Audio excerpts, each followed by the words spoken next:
안녕하세요. 경기도에 거주하고 올해 환갑을 맞이한 만 60세 여성입니다. 이번에 제 생일을 맞이해서 딸이 환갑을 축하한다며 가족 여행을 선물해 주었는데요. 환갑이라는 나이가 요즘 들어서는 그리 늙은 것이 아니라고는 하지만 딸과 함께 제주도 여행을 갔다 오며 생일을 보내니 감회가 남다르더라고요. 예전에는 잘만 오르던 언덕과 산도 이제는 무릎이 쑤시고 허벅지가 덜덜 떨리는 것이 몸이 많이 늙긴 늙었구나. 예전과는 다르구나 하고 느꼈네요. 제주도 좋다는 말만 들어봤지 저는 처음 가보는 거였어요. 그 말로만 듣던 제주도를 가보니 눈이 탁 트이면서 냄새부터가 확실히 다르더라고요. 한라산에 간신히 올라가서 그 풍경을 내려다보는데 그런 생각이 들더군요. 제가 열심히 살아온 것들이 쫙 펼쳐지면서 자연 앞에서 한없이 겸허해지는 기분이 들었네요. 앞으로는 어떻게 살아가야 할지 마음을 다시 한번 다잡게 되었습니다. 언제 다 커서 결혼까지 하고 엄마한테 효도한답시고 이렇게 환갑 여행까지 선물해 준 건지 우리 딸이 너무 대견스럽더라고요. 사실 딸은 유독 작고 약하게 태어났어요. 몸에 큰 이상은 없었지만 면역력이 약해 아기 때부터 고열에 자주 시달리기도 하고 그때 당시 유행하는 병이란 병은 다 걸려서 제 속을 많이 썩였답니다. 그런 아이가 건강하게 잘 커서 엄마 호강 좀 시켜보겠다고 이리저리 애를 쓰는데 어떻게 기특하지 않을 수 있겠나요? 아이를 키운 부모 입장이라면 다 이해할 거라 생각해요. 사실 우리 딸을 임신했었을 당시에 큰 사고가 있었습니다. 그래서 딸이 유독 약하게 태어난 것에 제 탓이 있지 않을까 하는 생각이 들고는 했죠. 내가 임신 동안 잘 못 먹어서 그런가? 아니면 큰 사고를 당해서 일이 약하게 태어났나? 아이를 낳고도 저는 한동안 자책에 시달렸네요. 의사 선생님 말씀으로는 태어날 때부터 그냥 약하게 태어난 것이라고는 했지만요. 다른 애들 사이에서 유독 작은 저의 딸을 보면 마음이 어찌나 아프던져. 제가 우리 딸을 가졌을 그 당시에 정말 큰 사고가 났었다고 했죠. 그때 저는 제가 임신했다는 사실을 알고 있었어요. 그래서 애아빠와 혼인신고를 하러 가기 전에 제 가족들과 다 같이 병원에 가는 길이었고요. 저는 제가 앞으로 행복만 할 줄 알았는데 하늘도 참 무심하시지. 갑자기 사고가 날 줄은 꿈에도 몰랐네요.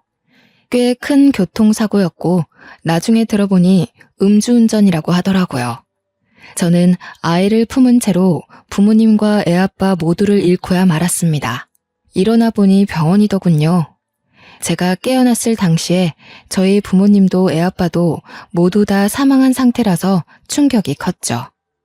너무 많이 힘들었고 받아들이기 힘든 현실이라서 그때의 자세한 기억은 나질 않아요. 이제야 덤덤하게 말할 수 있는 그런 사정으로 딸을 혼자서 낳고 키우게 되었는데 제가 얼마나 힘들었을지 예상 가시나요? 하루아침에 모든 행복이 다 사라진 듯한 기분이었네요. 눈만 감으면 부모님의 미소와 웃음소리가 떠오르고 가만히 귀를 기울이면 애아빠가 저에게 속삭여주는 달콤한 말들이 떠오르는데 막상 눈을 떠 주위를 둘러보면 저만 있을 뿐 아무도 없었습니다. 죽지 못해 먹고 죽지 못해 아이를 낳았죠. 그렇게 태어난 아이는 당연히 또래보다 약하게 태어났네요. 어려서부터 아이가 잘 아프니까 아이도 고생하고 저도 고생을 많이 할 수밖에 없었어요. 안 그래도 저는 배움이 길지도 않았고 가진 기술도 딱히 없었는데요. 자식까지 자주 아픈 미혼모를 취급해주는 직장은 눈 비비고 찾아봐도 없더라고요. 그래서 저는 식당 허드렛일을 겨우 전전하며 간신히 입에 풀칠만 했습니다. 그마저도 아이가 아프면 빠질 수밖에 없으니 정말 당연하게도 식당 허드렛일로는 나가는 돈이 채워지지 않더군요. 부업을 찾아다니며 인형에 단추를 붙이는 등 여러 일을 하다가 시간이 날 때마다 반찬을 만들어 시장에 내다 파는 식으로 돈을 벌기 시작했어요. 그리 모은 돈은 모으는 족족 철마다 아픈 우리 딸에게 쏟아부었고 밑 빠진 독에 물 붓는 듯한 생활을 이어갔습니다. 시간이 날 때마다 반찬을 만들다 보니 정해진 날짜에 반찬을 만들어 팔 수는 없었지만요. 그래도 그런 생활이 몇 년이 흐르니 저에게도 단골이라는 손님이 생기더라고요.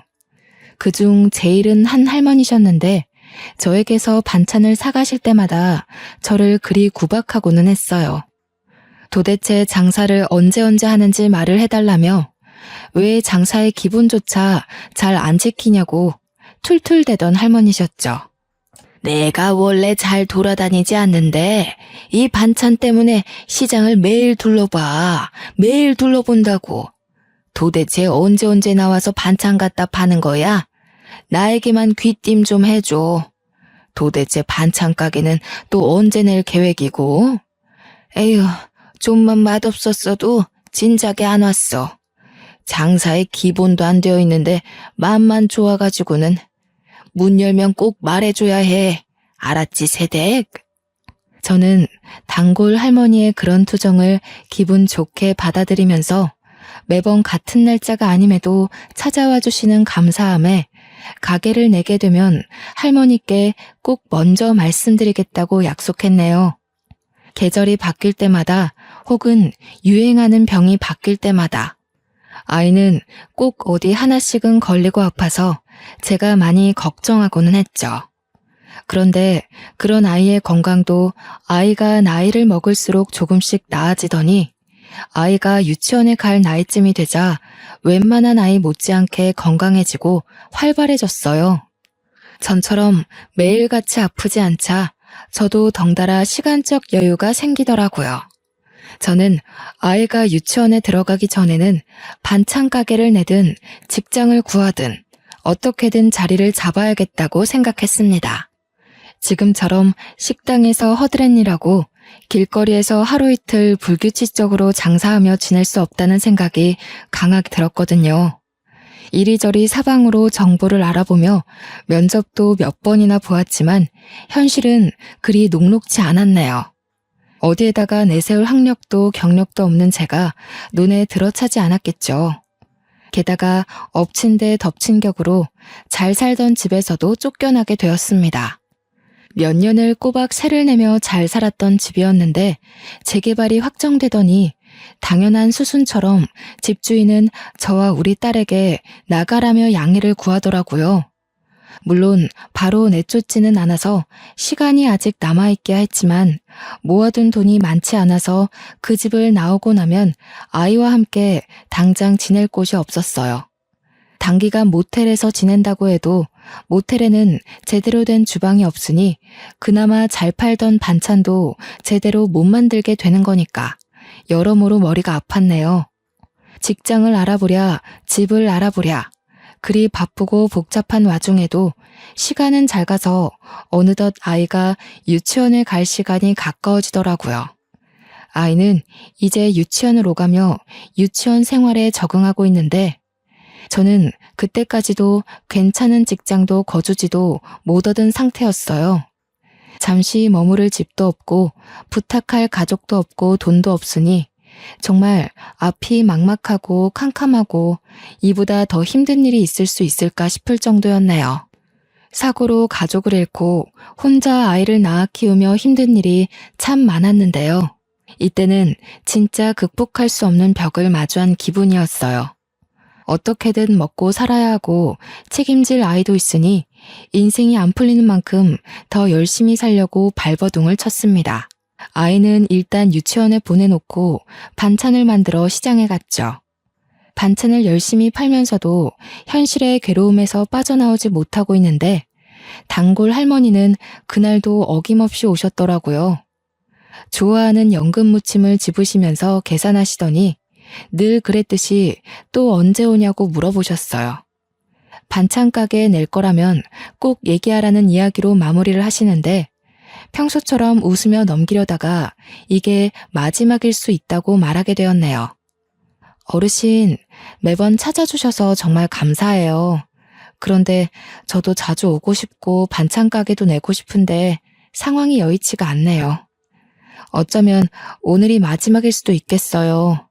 머무를 곳은 없고 직장은 번번이 떨어지고 지금까지는 어떻게든 괜찮았는데 이제는 정말 반찬 만들 곳도 없어질 것 같아서요.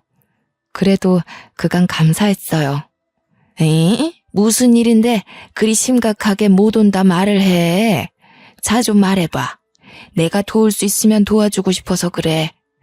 오랜만에 입에 맞는 반찬 가게를 찾았다 했더니 이게 웬일이다냐? 제가요, 지금 세를 내고 살고 있는데요. 그 집이 재개발된다고 해서요. 곧 나가야 하는데 아이를 홀로 키우기도 하고 아이가 자주 아팠어서 돈을 못 모아놨어요. 그래서 갈 곳도 없고 돈도 없고 직장을 구해도 저 같은 사람을 뽑아주지는 않더라고요. 어쩌겠어요. 일단 모텔이라도 들어가 묵어야 하는데 그러면 반찬을 못 만들 것 같아요. 단골 할머니는 제 말을 유심히 듣고는 저보고 해결해 줄 수 있다고 당당히 소리치고는 오늘 장사 접고 그대로 본인만 따라오라고 말씀하시더라고요. 제가 그 말에 당황해서 예? 하고 되묻기만 하자 남은 반찬은 본인이 다 살 테니 걱정하지 말고 따라오라면서 제 손을 잡고 어디론가 향하셨어요. 어찌저찌 단골 할머니께 끌려가 도착한 곳은 시장에서 얼마 벗어나지 않은 4층짜리 동네 건물 앞이었는데요. 1층에는 작은 동네 슈퍼마켓이 있고 그 위로는 간판이 붙어있지 않은 걸로 보아 사람들이 사는 집으로 보였어요. 단골 할머니는 그 건물을 가리키며 당당하게 말씀하시더라고요. 내가 여기 건물 주인인데 이 슈퍼마켓도 운영 중이었거든. 이젠 몸이 늙어서 슈퍼마켓을 정리할까 생각 중이었는데 마침 잘 됐다. 새댁이 여기 들어와서 반찬 가게를 내. 슈퍼 한쪽에 방이 따로 또 있어서 살 수도 있고 유치원이랑도 가깝고 나름 괜찮을 거야. 월세는 따로 안 받는 대신 반찬으로 줘. 알고 보니 단골 할머니는 건물을 몇 채나 보유하고 있던 부자 할머니셨어요. 그중 한 건물의 1층 자리에 동네 슈퍼마켓을 운영하고 있었는데 그 슈퍼마켓을 정리할 예정이었다며 그 자리에 반찬 가게를 내라며 저에게 돈도 안 받고 내어주시겠다고 하시는 거예요. 대신 본인이 좋아하는 반찬을 알려주시면서 맛있게 만들어달라고 하시는데 너무나 감사했어요. 염치를 아는 사람이라면 이런 제안을 거절하거나 월세를 제대로 주겠다는 이야기를 했어야 하지만 저는 이것저것 따질 수 있는 상황이 아니었기에 염치불구하고 단번에 단골 할머니의 제안을 수락해 얼른 그곳으로 이사를 했습니다. 슈퍼마켓이었던 1층을 반찬 가게로 바꾸는 과정은 생각보다 많은 게 필요했어요. 모든 걸 새로 바꿔야 했고 설치해야 할 부분도 많았죠. 인테리어는 그렇다 치고 기본적인 틀부터 새로 해야 했기에 만만치 않은 돈이 필요하더라고요. 제가 모아둔 돈을 거의 다 쏟아붓고도 모자라 단골 할머니께서 도와주신 후에야 반찬 가게로의 탈바꿈이 가능했었네요. 심지어 단골 할머니는 슈퍼 안쪽에 있던 방을 개조해 저와 제 딸이 같이 살 수 있는 공간으로 만들어주셨어요. 그렇게 단골 할머니가 하시던 동네 슈퍼마켓은 저의 반찬 가게가 되었고 반찬 가게에 딸린 방은 저와 딸의 집이 되었습니다. 할머니는 반찬 가게 건물의 3층에서 살고 계셨는데요. 저는 너무나 감사한 마음에 할머니가 좋아하시는 반찬을 늘 정성껏 요리하고 매번 집으로 갖다 드리며 할머니와 저와 딸이 모두 함께하는 식사를 자주 하고는 했어요. 할머니는 그만하고 너도 좀 쉬라며 저를 말리시기도 했지만 하루 세 끼 모두 같이 못 먹더라도 한 끼는 같이 먹을 수 있게 노력했고 그렇게 우리 셋은 점차 가까워져만 갔네요. 반찬을 챙기다 밥을 챙기게 되었고 밥을 챙기자 식사를 꾸준히 잘하시는지 확인하게 되었고 식사를 확인하자 어느새 생신도 챙기고 명절도 챙기고 할머니의 건강도 챙기게 되더라고요. 단골 할머니도 처음에야 그만 좀 하라며 저를 타박하듯이 말씀하셨지만 단골 할머니께 익숙해진 저는 그게 단골 할머니만의 애정 표현이라는 것을 눈치 못 챌 리 없었네요. 그리 아니라고 말씀하셨지만 단골 할머니는 많이 외로우셨나 봐요. 그리고 딸을 혼자 키우고 있던 저도 많이 외로웠나 봅니다. 피가 이어지지는 않았지만 매일 얼굴을 마주보며 밥을 먹으니 가족 같더라고요. 저는 언제부턴가 단골 할머니를 어머님이라 불렀고 제 딸은 단골 할머니를 할머니라고 부르게 시작했어요.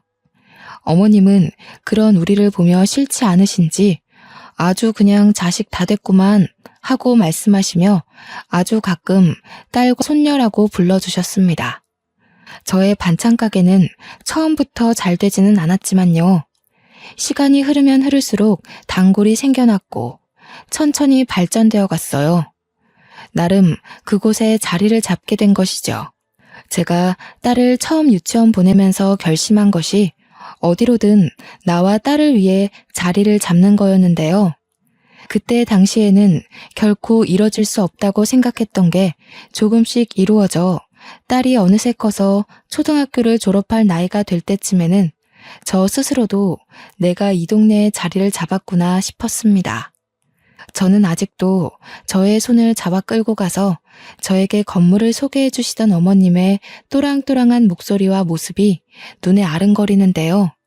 그리 정정하시던 어머님은 어느새 많이 늙어 잘 걷지도 못하시고 기침을 자주 하시더라고요. 저는 그런 어머님을 최대한 정성스럽게 보살피고 있었죠. 요즘 따라 어머님이 늙으신 티가 더 나는 것 같아 건강에 좋다는 것은 모두 해서 먹였어요. 다행히 어머님도 제가 만든 요리들이라면 편식 없이 잘 드시곤 했네요. 그날도 똑같았어요. 그날도 늦은 저녁까지 가게 문을 열고서는 저는 어머님께 바로 갖다 드릴 생각으로 보양식과 기침에 좋은 생강차를 만들고 있었어요. 재료 선택부터 손질, 조리 등등 하나부터 열까지 오로지 저의 정성이 다 들어간 요리라서 제가 반찬 가게에서 파는 반찬들보다 더 정성을 쏟게 되더라고요. 땀을 뻘뻘 흘려가면서 만들다 보니 어느새 마감 시간은 훌쩍 지났고 너무 늦어지는 것 같기도 하고 이제 생강차도 마무리만 하면 돼서 가게 문을 닫으려 밖으로 나갈 때였네요. 간판 불을 끄고 주변을 정리하고 있으니 깡마르고 어린 학생으로 보이는 어떤 여자가 저에게 말을 걸더군요. 저기요, 혹시 이 반찬 가게 오늘 영업 끝났나요? 오늘 꼭 사고 싶은 반찬이 있는데 괜찮으시다면 잠시 열어주실 수는 없으신가요? 그 여자분이 저에게 굉장히 미안해 보이는 모습으로 손끝을 매만지며 말을 하는데 어쩔 수가 없더라고요. 그리고 그 여자분은 며칠 전부터 마감 바로 전에 오셔서 반찬을 구매하시던 손님이라 제가 기억하고 있던 손님이었어요. 마침 떨이 반찬도 몇 개 남아 있었고 생강차도 완벽히 마무리된 상태는 아니라 제가 생강차를 다 마무리할 때까지 둘러보시라고 하고 저는 생강차에 신경을 기울였네요. 만든 생강차를 유리병에 옮겨 담고 설거지까지 마치자 여자가 조심스레 계산을 요청하더군요. 계산을 해주려는데 여자분이 굉장히 머쓱한 얼굴로 떨이 반찬 하나만 내미는 거 아니겠나요? 대수롭지 않게 계산을 해주고 포장을 해주려는데 며칠간 봐왔던 여자의 모습이 순간 머릿속을 스치더라고요. 그러고 보니 늘 그랬어요. 떨이 반찬은 만든 당일에 안 팔려서 폐기 전에 파는 반찬이라 웬만하면 평소보다 더 저렴하게 팔거든요. 거의 재료값만 받으면서 파는 정도인데 이 여자분은 그마저도 고민하다 하나만 사가고는 했었죠. 그게 딱 생각이 나면서 괜히 마음이 쓰이던데요. 결국 나머지 떨이 반찬도 다 가져가라 하고 같이 포장해 주었네요. 여자는 저에게 너무나 감사해하며 고개를 연신 숙였고 여태까지 그랬듯이 다음 날에도 그 다음 날에도 저의 반찬 가게를 마감 시간 전에 들리며 떨이 반찬을 하나씩 사갔습니다. 그때마다 저는 떨이 반찬을 몇 개 더 얹어주거나 가끔은 미리 하나 빼놓은 고기 반찬을 얹어주기도 했네요. 왜 그랬는지는 저도 잘 모르겠어요. 그냥 예전에 입에 풀칠만 하던 제가 생각이 나더라고요. 그렇게 몇 달이 흐르고 이런 상황들이 서로에게 익숙해진 날이었어요. 그날도 저는 두부조림 반찬을 미리 하나 빼놓고 있었죠. 여자가 와서 떨이 반찬 하나를 구매하자 매번 그랬듯 습관처럼 떨이 반찬과 두부조림 반찬을 같이 포장해서 건네주는데요. 평소처럼 감사하다고 말하며 고개를 숙이던 여자가 그 상태로 멈춰 있는 거예요. 오늘 많이 힘드셨나 봐요, 손님. 어디 불편하신 곳 있으세요? 괜찮으세요? 제가 뭐 도와드릴 게 있을까요? 제가 당황해서 괜찮으세요? 하며 말을 거니까 여자는 욱욱거리면서 울음 참는 듯한 소리를 내더니 갑자기 막 우는 거 아니겠어요? 눈물이 어찌나 샘솟던지 휴지를 갖다 줘도 끝나지 않더라고요. 이런 상황은 또 처음이라서 어찌할 줄을 모르고 있으니 여자가 저에게 죄송하다면서 하는 말이 이번이 마지막 방문일 수도 있다는 거예요. 갑자기 눈물이 나서요. 죄송해요. 그런데 제가요, 오늘이 마지막일 수도 있어요. 제가 일하던 곳이 순댓국집이었는데 재개발로 없어진다고 하더라고요. 일할 곳이 없어졌는데 제가 오늘이 마지막 근무였어가지고 그래서 그간 너무 감사했는데 눈물이 갑자기 저도 모르게 나가지고요. 그동안 너무 감사했어요.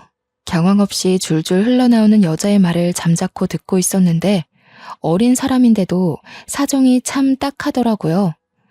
여자는 고등학교를 졸업하자마자 애를 낳으면서 부모와 연을 끊었다고 해요. 애아빠는 본인이 책임지겠다더니 혼인신고하기로 한 전날 도망갔다고 하고요. 그래서 주변의 도움 없이 현재 3살짜리 아기를 혼자 키우는 중인데 일할 곳 찾기가 너무 힘들었다고 하더라고요. 다행히 좋은 순댓국집 사장님을 만나서 여태 순댓국집에서 일해왔는데 재개발로 순댓국집 건물이 없어지게 되었다고 그러네요. 순댓국집 사장님은 나이도 꽤 있으셔서 이 김에 고향으로 내려가기로 했다고 하고 여자는 일할 곳을 잃게 되어 여기저기 알아봤으나 일을 구하지는 못했다고 그러고요. 오늘이 마지막 근무였다고 하면서 앞으로 이쪽으로 올 일이 거의 없을 것 같다며 우는데요. 어찌나 저의 모습 같던지요. 저도 같은 미혼모였기 때문에 알거든요. 일 구하기 힘들고 하는 일마저 힘든 일이었다는 걸요. 한번 막히면 그 앞을 다시 찾아서 나아가기가 얼마나 힘든지도요. 식당 허드렛 일마저도 내가 아쉬워서 다니다가 피치 못한 사정 때문에 쫓겨나는 듯한 기분을 저도 매우 잘 알죠. 비슷한 경험을 겪어봤기에 동질감을 느낄 수밖에 없더라고요. 물론 저는 사고로 가족을 잃었고 여자는 아이를 가지면서 가족들과 애아빠와 안 좋은 이별을 맞이하게 된 거라 저와는 다른 부분이 있기야 하지만요. 그럼에도 저의 예전 모습과 많이 비슷하다는 생각과 더불어 제 과거 모습이 떠오르는 건 어쩔 수 없었네요. 그리고 어머님이 저에게 베풀어 주신 은혜가 생각이 나더라고요. 저도 딸 하나 저 혼자서 키우고 있어요. 그래서 기분 나쁘게 듣지 마시고요. 제안 하나만 해볼까 하는데요. 혹시 제 가게에서 일할 생각 있나요? 아기 데려와서 돌보며 일해도 괜찮고 근무 시간은 저와 똑같아요. 저는 반쯤은 충동적으로 여자에게 제안을 하나 하게 되었어요. 우리 가게에서 일해보지 않겠냐는 제안이었는데 마침 직원 한 명 필요하기는 했거든요. 장사가 점점 잘 되기도 하고 저의 평생 은인이신 어머님의 몸이 점점 안 좋아지는 게 느껴지기 때문이었어요. 당연히 너무 감사하죠. 제가 지금 사양하거나 할 처지가 아니라서요. 스스로 염치 없지만 감사하게 받아들일게요. 정말 감사합니다. 여자는 아니나 다를까 그때의 저처럼 감사하다면서 열심히 일하겠다고 하더라고요. 어머님이 나에게 그랬던 것처럼 나와 비슷한 처지의 사람을 도우니 어머님께 뭐라도 보답을 한 기분이었어요. 저도 동정이든 뭐든 물불 가리지 않고 주어지는 기회를 잡았어야 했죠. 여자는 바로 다음 날부터 부지런하게 나오기 시작했어요. 여자 출근할 때 늘 아기를 데리고 왔는데 아기는 반찬 가게에 딸린 저의 집에 두고서 저와 여자 둘이서 번갈아 가며 신경을 써주기도 하고 둘 다 일해야 하는 바쁜 시간이면 가게에 두고는 바로 옆에서 지켜보며 일을 하기도 했죠. 어떨 때는 어머님이 내려와서 심심하다며 돌보아 주기도 하고 저의 딸이 가끔 가다 아기가 귀엽다며 친구와 놀지도 않고 놀아주기도 했습니다. 어머님은 처음 여자를 봤을 때 그리고 아기를 봤을 때 혀를 한번 차시더니 저에게 네가 그럴 줄 알았다 하시더라고요. 어머님은 저에게 칭찬인지 아닌지 헷갈리는 말을 해주시기도 했어요. 네 입도 풀칠하기 힘들겠는데 너랑 똑같은 애 데려와서 먹여 살리려고 하는구나. 에휴, 그래. 사람이 서로 도우며 살아야지 뭐 어떡하겠니. 잘했다. 나도 너를 외면할 수 없었듯이 너도 저 사람을 외면할 수 없었겠지. 사람은 모두 다 그러고 사는 거다. 저 사람도 나중에 누군가를 도울 수 있겠지. 어머님이 저를 도와 새 인생을 살게 해주셨듯이 저도 여자를 도와서 여자가 새 인생을 살 수 있게 해줄 수가 있을까요? 돕기야 했지만 어머님이 저에게 베푸셨던 그 은혜만큼인지 확신이 들지는 않았네요. 여자는 일을 야무지게 잘하더라고요. 무엇이든 먼저 나서서 배우려고 노력하고 제가 특히나 신경 쓰는 재료의 신선도나 청결에 관한 부분에도 귀신같이 알아채고 신경 쓰기도 하고요. 한 번 알려준 것은 다시 안 알려줘도 될 정도로 습득 또한 빨랐습니다. 여자 덕분에 제 일이 많이 수월해졌죠. 예전처럼 가게를 밤늦게까지 열어가며 어머님 드릴 요리를 하지 않아도 됐어요. 여자가 가게 일할 동안 저는 어머님을 위한 요리를 하기도 하고 어머님과 같이 병원에 가서 약을 타오는 등 시간을 알차게 쓸 수 있었기 때문이에요. 좋은 점은 수없이 많았지만 나쁜 점이 없지는 않았어요. 충동적으로 뽑은 만큼 처음에는 저도 여자에 대해서 잘 모르는 부분도 많고 서로 안 맞는 부분이 있었거든요. 그렇지만 우리는 서로를 배려해가며 맞춰갔습니다. 아기가 아플 때면 저는 여자에게 얼른 퇴근하고 병원에 가보라며 등 떠밀기도 했고 어머님이 아프시면 여자가 저에게 어머님을 돌봐드리라며 등 떠밀기도 했어요. 서로가 비슷한 사정이니 금세 친해지게 되더라고요. 어머님과 저, 그리고 우리 딸까지 셋이서 먹던 저녁은 여자와 아기를 포함해 5이서 먹게 되었고요. 처음엔 어색해하던 어머님도 싹싹한 여자의 태도에 적응을 빠르게 하셨어요. 저 혼자 요리하고 설거지하던 것도 여자와 둘이서 나눠서 하니 착착 진행되고 얼마나 수월하게 끝나던져. 여자에게 도움을 주려고 같이 일하자고 한 행동이 되려 저에게 도움이 되는 듯 했네요. 피가 이어진 가족은 아니지만 끈끈한 인연이 닿았다는 생각이 들었어요. 마치 어머님과 저 그리고 여자는 엄마와 자매 같다는 또한 잠시나마 했습니다. 어머님도 북적북적한 분위기가 싫지 않아 보였어요. 오히려 어린 아기까지 있으니 힘이 더 넘치시는 듯 보이기도 하셨네요. 그런 상황에서 여자가 저를 잘 따라줘서 얼마나 고맙던지요. 그렇게 1년이 지났을까요? 잘 모르는 남에게 도움이 되려 했던 저는 오히려 행운이 굴러들어온 것 같았네요. 시간이 지날수록 친해져서 제 딸은 여자를 이모라고 부르며 좋아하게 되었고 아기는 제 딸을 누나라고 부르는 사이가 되었어요. 단골 할머니인 할머님은 아기와 내 딸의 할머니가 되어주셨고 저와 여자, 어머님은 어느새 가족이 된 듯 싶었습니다. 그렇게 아무런 반전 없이 행복하기만 했다면 얼마나 좋았을까요? 예전에도 제 인생에 행복이라는 게 찾아온 듯 하다가 결국 한순간의 사고로 가족을 모두 잃었단 말이에요. 이번에도 저는 막연한 행복을 꿈꾸고 있다가 찬물을 거하게 맞아버렸습니다. 그날은 어머님의 생신이셨어요. 원래는 저녁을 대부분 다 같이 먹었는데요. 그날은 가게 문을 일찍 닫고서는 다 같이 점심부터 맛있는 밥을 먹으려고 했어요. 몇 안 되는 기쁜 날이고 어머님 건강도 날이면 날마다 안 좋아지시니 저는 그 하루를 정말 좋게 보내고 싶었습니다. 미래의 오늘을 떠올리면 정말 행복하게 식사했었지, 어머님께 좋은 추억 선물해드렸었지 자신할 수 있게끔 말이에요. 안 그래도 어머님은 감기로 골골대시던 터라 몸에 좋다는 반찬은 다 만들었던 것 같아요. 어머님이 워낙 좋아하시던 연근무침은 물론 속 편하게 드실 수 있는 전복죽도 만들고 생신이시니까 미역국도 만들고 조기도 실한 놈으로 구에다가 구웠죠. 미리 준비해 놓은 생크림 케이크에 초를 꽂고 부르쳐서 생일 축하 노래도 불러드렸습니다. 뭐 이런 걸 쓰냐며 고깔모자를 흉보시던 어머님은 결국 고깔모자를 쓰고 박수를 치면서 우리들의 생신 축하 노래를 즐기시더라고요. 그리 거대하지 않고 소박한 잔치였지만 우리는 모두 행복하게 웃었던 기억이 나요.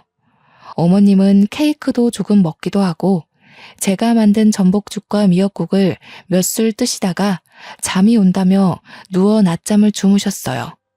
그리고는 그대로 다시 깨어나시지 않은 채 눈을 감으셨습니다. 처음에는 정말 믿을 수가 없더라고요. 어머님은 그냥 편안하게 침대에 누워서 눈을 감고 계셔서요. 딱 보았을 때도 낮잠을 자시는 것처럼 보였거든요. 어머님이 잘 주무시는 걸 계속 확인하면서 방을 왔다 갔다 오가고는 했는데 도대체 언제 돌아가신 건지 짐작을 할 수도 없었네요. 그저 저는 저녁 먹을 때가 되어서도 일어나시지 않아서 어머님을 깨우러 들어갔던 것 뿐이었는데 그게 어머님과의 마지막이었을 줄 정말 누가 알았겠어요. 정말 행복하게만 보내고 싶던 좋은 날에 좋게 가셨으니 이 정도면 잘 가신 거야 싶다가도 눈물을 줄줄 흘리며 돌아가신 게 아니라며 부정하게 되더라고요. 가족을 잃고 다시 만나게 된 가족이었는데 허무하게 잃어버린 것 같았죠. 멍하니 어머님의 장례식을 치르는데요. 어머님이 아프셔도 코빼기도 보이지 않던 어머님의 아들이란 사람이 찾아오더라고요. 그러면서 아주 당당히 상주 자리를 차지하던데 저는 그 앞에서 말 한마디 할 수가 없었어요. 혈연으로도 서류상으로도 어머님의 가족은 바로 그 사람이었으니까요. 어머님의 다른 가족들도 많이 왔는데 저는 너무 허탈하고 화가 나더군요. 어머님이 살아계실 때나 잘할 것이지 죽고 나서야 저렇게 많이 오면 뭐합니까? 누가 봐도 얻어먹을 것이 있어서 온 게 아주 뻔했죠. 심지어 장례식이 제대로 끝나기도 전에 벌써부터 유산 문제로 자기들끼리 소리치며 싸우기까지 하더라고요. 네가 여기 어디라고 찾아오길 찾아와. 당신 줄 거 하나도 없어. 당장 저리 가지 못해? 우리 엄마 재산 탐나서 여기까지 찾아온 것 같은데 제발 상관 말고 감히 넘보지 말고 여기에서 나가. 알겠어? 어머님께 제가 몇 년을 붙어 있으면서 단 한 번을 찾아오지 않는 가족을 보고는 대충 예상하기는 했었지만요. 이렇게 콩가루 집안이라고 생각하지는 못했는데 막장 드라마에서나 볼 법한 말을 서로 주고받으며 싸우더라고요. 저는 그런 와중에도 눈칫밥 먹어가면서도 3일 내내 장례식장을 조용히 지키고 있다가 저의 집으로 돌아왔습니다. 여자는 그런 저를 배려해주듯이 아무런 말도 없이 혼자서 반찬 가게를 운영해주고 제 딸도 돌보아 주었어요. 본인도 장례식에 오고 싶고 어머님 옆을 지키고 싶었을 텐데 늦은 밤에 잠깐 와서 얼굴만 비추고 간 것이 다였습니다. 그 말없는 배려가 너무 고맙더라고요. 덕분에 어머님을 아무런 걱정 없이 보내고 올 수 있었거든요. 매일 어머님의 밥과 반찬을 챙겨드리기는 했었지만요. 그것 말고는 별다른 것을 해드린 게 없어서요. 그렇게 어머님을 보내니 마음이 너무 헛헛하더라고요. 제가 좀 더 열심히 살아서 제가 받은 은혜만큼은 어머님께 꼭 보답하고 싶었는데 어머님도 떠났고 그냥 모든 것이 너무 늦어버린 것 같아 슬프더군요. 며칠 내내 어머님의 집에서 생활하며 멍하니 있으니 딸도 그렇고 여자도 그렇고 저를 많이 걱정해 주었습니다. 조용히 다가와서 저를 꽉 껴안아 주기도 하고 밥을 먹으라며 숟가락으로 밥을 한가득 떠가지고는 입에 대주기도 하더라고요. 그러면 저는 기계처럼 밥을 먹고 어머님 집을 청소하면서 어머님의 남은 빈자리를 확인한 듯한 생활을 이어갔죠. 일주일이 지났을까요? 한 달이 지났을까요? 달력조차 보지 않고 흘려보낸 시간이 많아 가늠조차 할 수 없더군요. 어머님의 집에서 냉장고 정리를 하다가 제가 드렸던 연금 무침을 보는데요. 어느새 곰팡이가 쓸어 있더라고요. 어머님은 제가 만든 연금 무침을 워낙에 좋아하셔서 한 번도 남기신 적이 없었는데 떠나신 어머님의 냉장고 속 연금 무침에는 하얀 곰팡이가 여러 군데 피어 있었어요. 그게 정말 뭐라고 눈물이 마구 나던지 그대로 주저앉아서 펑펑 울었습니다. 참았던 감정을 다 쓰고 나면 후련하다고 하잖아요. 저도 참았던 눈물을 다 쏟고 나니 후련하더라고요. 이대로 멍청하게 살 수는 없다 싶었어요. 어머님도 그런 것을 원하시지는 않을 것 같았죠. 기운을 내서 슬픔을 견디며 반찬 가게 문을 열었는데요. 타임이라는 것은 참 신기하더군요. 변호사라는 사람이 찾아와서는 저에게 말했습니다. 안녕하세요. 혹시 땡땡 반찬 가게를 운영 중이신 김미영 씨 맞으십니까? 권미자 씨 관련해 잠시 드릴 말씀이 있는데 시간 괜찮으신가요? 어머님 이름까지 거론이 되는데 자리를 어찌 피할 수가 있겠나요? 당연히 시간 괜찮다면서 가게에 딸린 저의 집에 들어가 잠시 이야기를 나눴죠. 그 변호사님이 어려운 법률 용어를 써가면서 말씀하시다가 제가 잘 못 알아들으니까 굉장히 쉽게 풀어서 설명해 주시더라고요. 그러니까 어머님은 사망하시기 전에 유서를 작성하셨다고 해요. 어머님은 본인이 아프실 때마다 아프다고 자식들에게 연락을 하시고는 했는데요. 자식들은 그런 어머님의 연락을 받지도 않고 한 번을 찾아오지도 않았어요. 어머님은 그런 자식들에게 많이 서운해하시고 또 많이 괘씸해하셨나 봐요. 변호사님의 말씀으로는 내가 죽을 땐 죽더라도 이대로 다 주면서 죽을 수는 없다고 하셨었대요.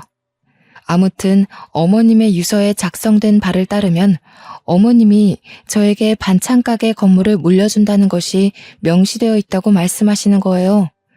그러면서 반찬 가게가 있는 이 건물이 나의 것이라며 무슨 서류를 주시고는 서명을 받아가셨습니다. 자세히는 모르겠지만 서류상의 모든 절차가 순조롭게 끝이 날 예정이니 걱정하지 말라고 말해주시더라고요. 어안이 벙벙해서 변호사님께 질문을 여러 가지 했었는데 자세한 확답은 없었지만 저에게 주신 건물을 제외하고는 모든 재산을 처분하고 사회에 기부하는 듯 했습니다. 정말 믿을 수가 없지 않나요?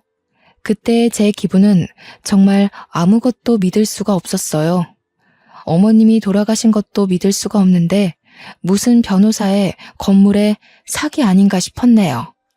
그리고 몇 년을 가족처럼 지냈다고는 하지만 정말 피가 이어진 가족도 아니었잖아요.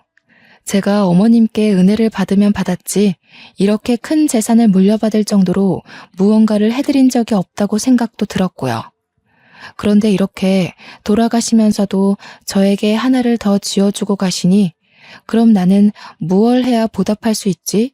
생각이 많아질 수밖에 없더라고요. 당연하게도 어머님의 가족이라는 분들은 매번 반찬 가게를 찾아와 행패를 부리고는 했습니다.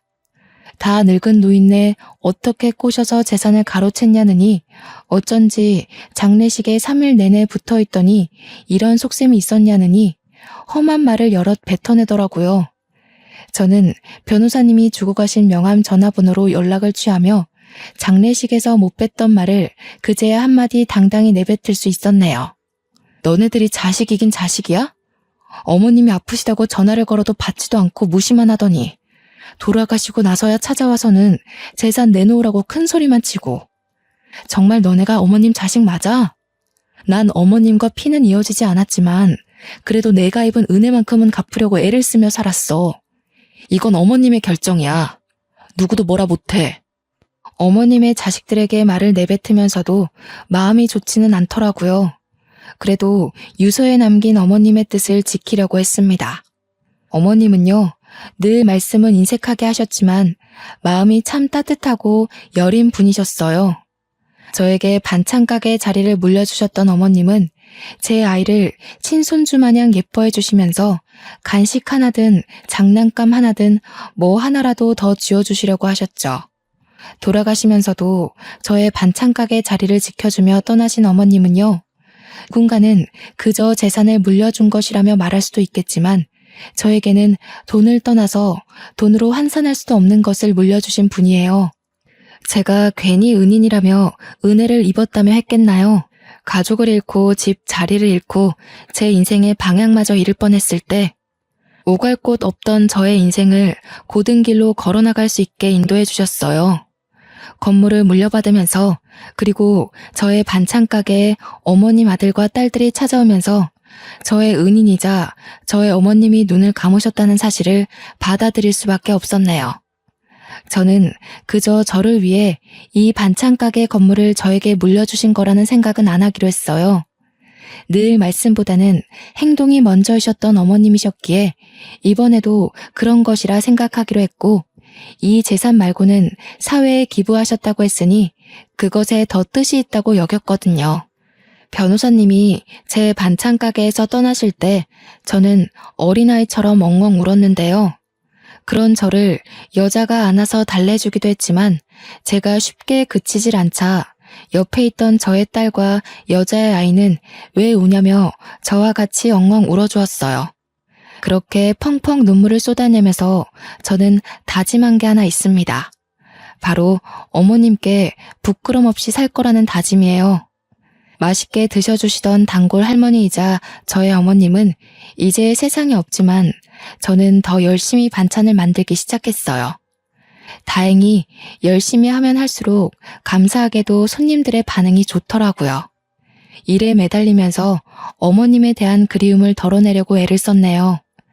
그렇게 저는 여자와 함께 가게를 운영하면서요, 반찬 가짓수를 늘리는 데에 만족하지 않고 때로는 반찬을 따로 더 만들어 도움이 필요한 분들께 나누어 드리기도 하고, 시간을 내어 오갈 곳 없는 분들에게 아침 식사를 무료로 제공하기도 하며 뜻깊은 일들을 하려고 했습니다.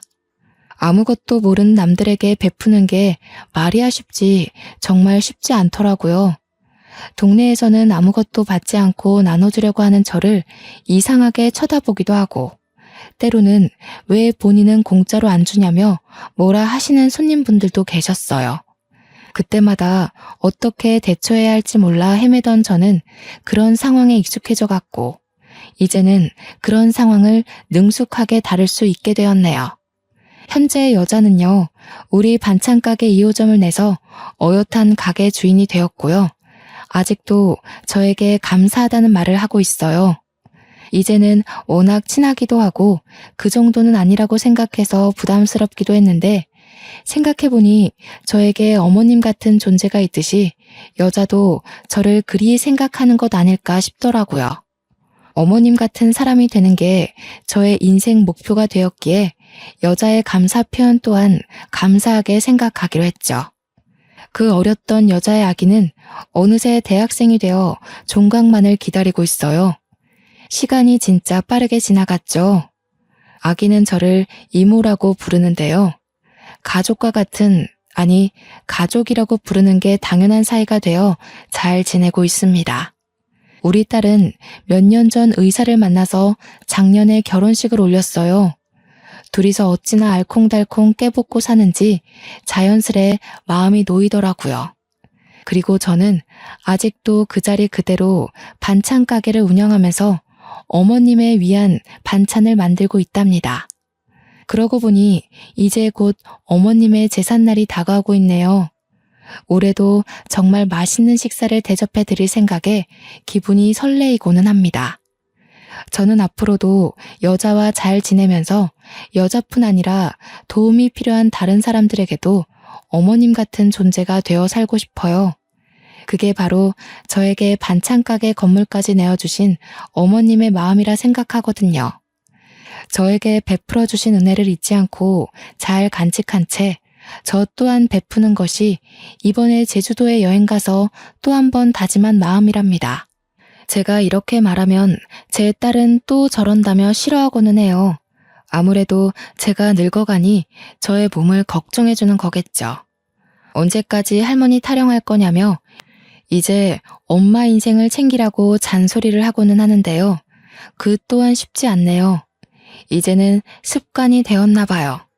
물론 저도 나이가 들어가면서 일만 하던 나날들은 당연히 조금씩 떠나보내야겠죠. 그렇지만 저의 몸이 허락하는 한 반찬을 만들고 밥을 지으며 살고 싶어요. 밥은 못 차려주더라도 따뜻한 반찬 한 가지쯤은 거뜬히 내어줄 수 있는 그런 사람으로 남고 싶네요. 제 이야기 꽤 길었던 것 같은데 재미있으셨나요? 여러분들은 어떤 사람으로 남고 싶으신가요? 서로를 도우며 살아가는 따뜻한 사회를 꿈꾸며 저는 이만 글을 마치겠습니다. 제 사연 들어주셔서 감사하고 우리 꼭 같이 행복해져요. 감사합니다.